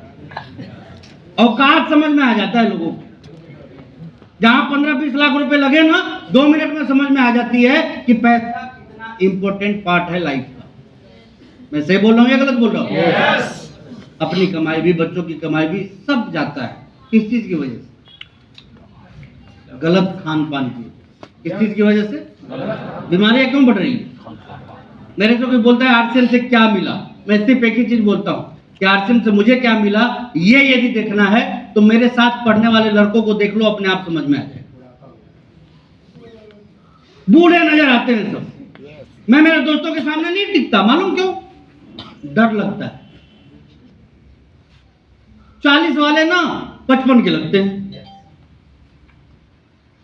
कोई बोलता है आरसीएम से क्या मिला, मैं तो खुल के बोलता हूं, 3 साल से ज्यादा जिस लोगों ने भी, जिस परिवार ने भी आरसीएम का प्रोडक्ट खाया है ना, उसका चेहरा देख लीजिए, पता चल जाएगा कि आरसीएम का क्या है।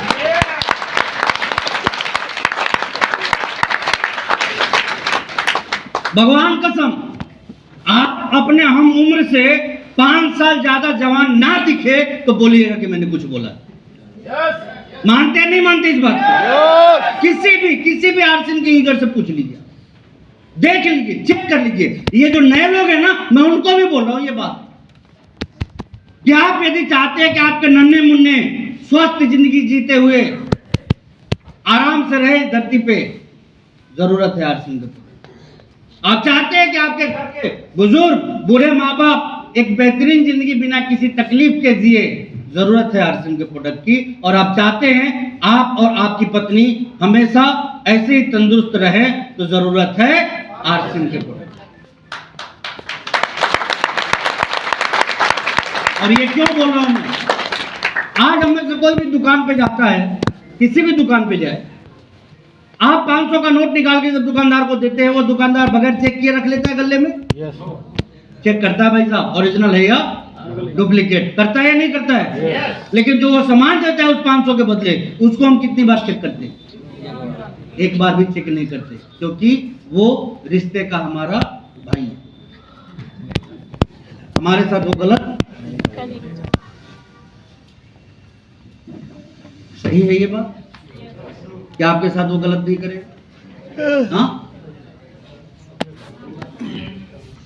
हर शहर में भाई साहब कहानी सुनिएगा, हैरान हो जाइए। आगरा शहर में 50 ट्रक माल यदि आता होगा तो 300 ट्रक माल बिकता होगा। कितना? आता कितना है? 50। और बिकता कितना है? 300। तो बीच का सारा माल कहां से आ गया? मिलावट। कोई फेयर एंड लवली को टेयर एंड लवली करके बेच रहा है, कोई पिरली जी, पार्ले जी, पता ना क्या क्या कौन कौन जी बेच रहा है। एक बिस्लरी के रंग का पूरा बोतल ही दुनिया का उसी रंग का हो गया है। बिस्लरी बिस्लरी बिस्लरी। लोग बात को समझ नहीं पाते, और मार्केट जितना छोटा डुप्लीकेसी उतनी बड़ी। मैं तो खुल के आपको बोलूं, जिस जगह बिल ना मिले सामान ही मत लीजिए उस जगह। अरे आम उपभोक्ता की जरूरतों का सामान का तो छोड़िए, दवा दुकान पे जाइए, वो कैसे दिमाग घुमाते हैं ये देखिए। बिल मांगिए, बोलेंगे टैक्स लगे। बिल मांगिए तो क्या बोलेंगे? तो बिना टैक्स वाला दवा लाया कहां से तू?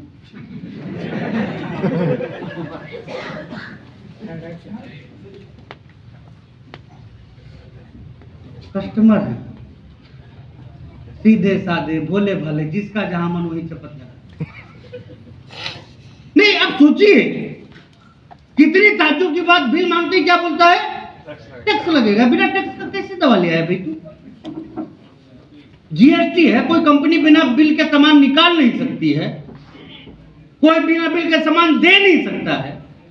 तू कहां से ले आया बिना बिल? किसी किराने वाले से मांगिए, बिल ही नहीं देगा।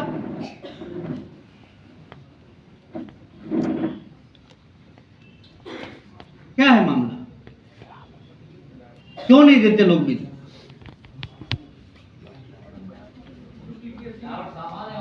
कई दुकानदार को तो नहीं मालूम है कि हम जो ले आ रहे हैं वो ओरिजिनल की डुप्लीकेट।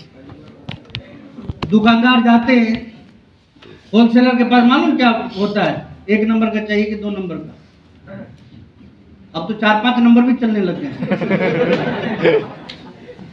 सर आप कॉस्मेटिक में है ना सर, मैं सही बोल रहा हूँ गलत बोल रहा हूँ?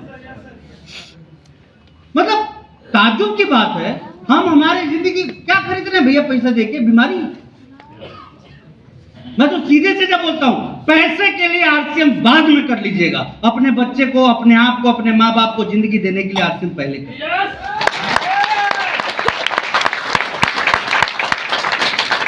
क्योंकि हमारी वितरण व्यवस्था ऐसी है जहां की चाह के भी डुप्लीकेसी नहीं हो सकती। हर एक की खरीदारी से ही सारा मामला जुड़ा हुआ है।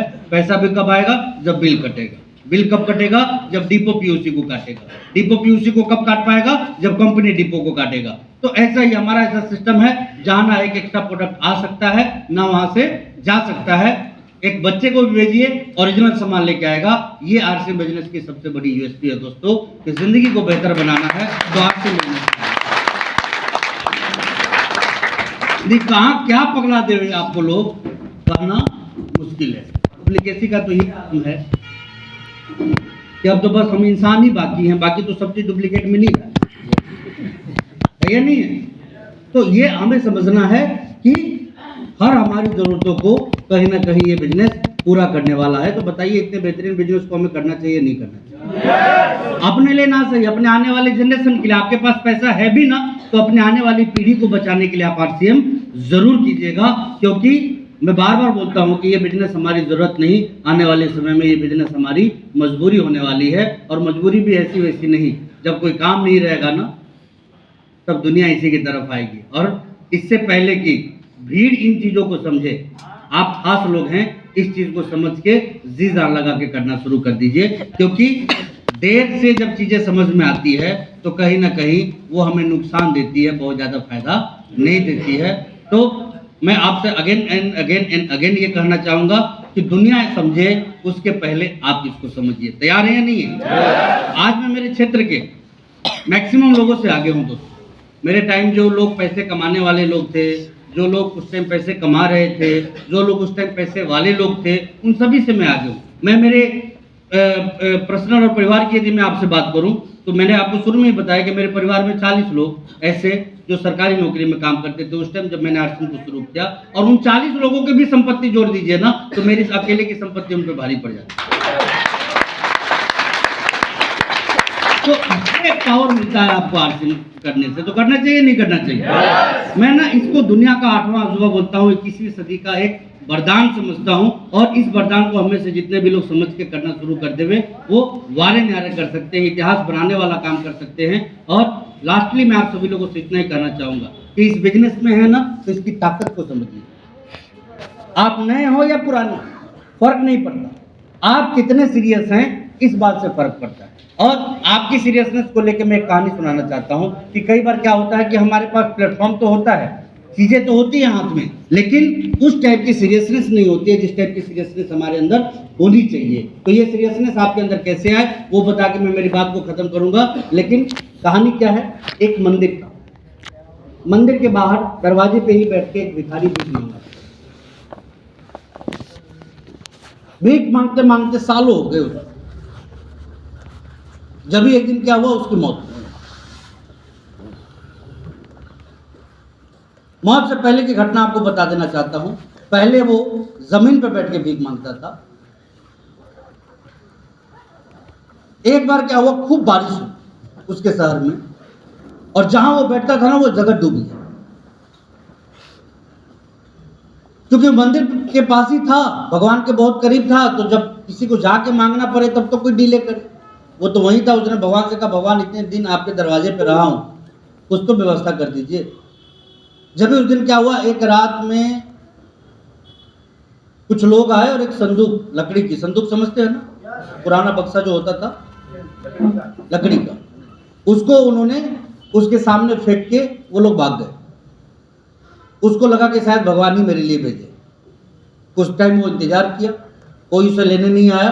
फिर उसने क्या किया, अपने जगह पे जहां पानी लग चुका था संदूक को रखा और उसी पे बैठ के भीख मांगना शुरू कर दिया।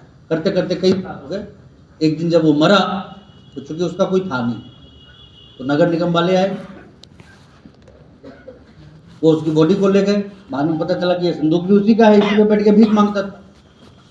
तो संदूक को भी खोला गया, लेकिन जैसे ही संदूक को खोला गया ना, सारे के सारे लोग हैरान हो गए, आंखें पटी की पटी रह गई। मालूम है क्यों? उस संदूक में ना पूरा का पूरा लबालब हीरे जवाहरात भरे हुए, रतन भरा हुआ था, मतलब अरबों खरबों का संपत्ति था। अब पूरे शहर में इस बात की चर्चा होने लग गई कि एक व्यक्ति जिसके पास इतनी संपत्ति थी, वो काम कौन सा करता था? भीख मांगता था। फिर शहर के जितने भी बुद्धिजीवी लोग थे, उन सबको इकट्ठा किया गया, सिर्फ इस बात के शोध के लिए कि आखिर जब इसके पास इतना था तो ये भीख क्यों मांगता था। सारे लोग अपने अपने काम में लग गए, कई महीने बीत गए, तब जाके धीरे धीरे लोग निष्कर्ष तक पहुंचे। और बाद में निष्कर्ष ये निकला कि एक रात शहर में बहुत तेज बारिश हो रही थी। उस दिन पुलिस ने शहर के जितने भी बड़े गुंडे थे उन सबके यहाँ रेड मारा, जिसमें कि सबसे बड़ा गुंडा, जिनके पास सबकी संपत्ति जमा थी, वो भाग रहा था। रास्ते में उसने अपना बक्सा कहीं फेंका था और आगे पुलिस वाले ने उनका एनकाउंटर कर दिया।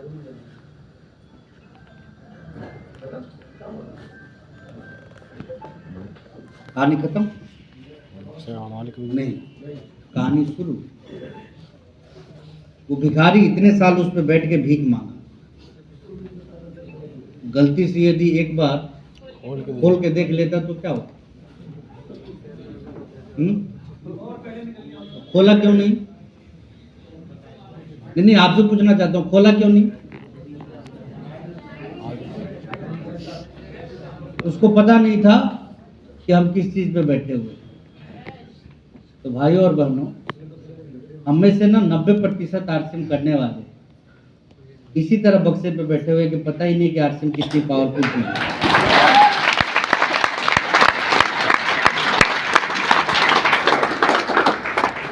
दाल रोटी मोटरसाइकिल और 50,000 लाख के लिए आरसीएम मत कीजिए।